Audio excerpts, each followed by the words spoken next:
Celle-là, elle a été noircie au feu. Elle a été noircie au feu, donc.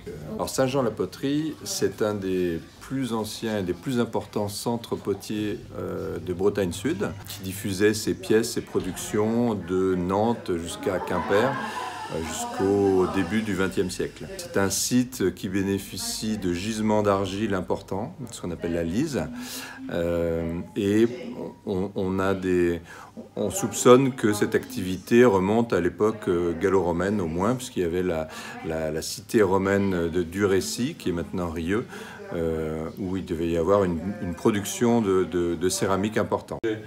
Là, on a une série d'objets issus des centres potiers, des ateliers de poterie de Saint-Jean.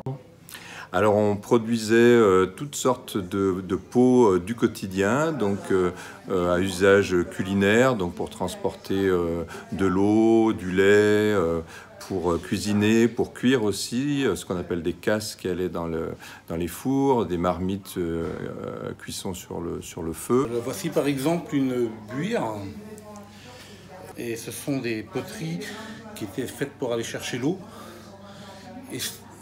Donc l'eau pour le foyer et pour le stocker, l'eau qu'on avait besoin quotidiennement. Celle-ci ne comporte pas de poignées. Certaines ont des poignées sur le dessus ou sur le côté, suivant le mode de portage. Sur le côté, quand il les portait sur la tête, c'était plus facile à attraper. Et plus récemment, sur le dessus, pour les porter comme un seau.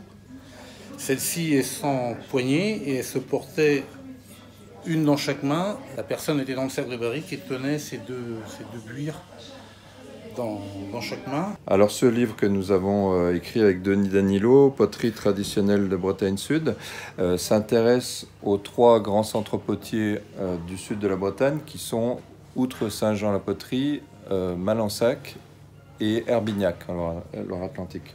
Donc dans une première partie, on explique les modes de fabrication de ces trois centres, leur histoire, leur spécificité à chacun. Et puis ensuite, on décrit plusieurs types de pots, de poterie, de production. Donc là, on a une ribote, on a des écuelles, des marmites, toutes sortes de poteries à usage quotidien, et puis des choses plus imposantes comme cette panne par exemple qui est une sorte de lessiveuse qui fait dans les 300 litres de contenance.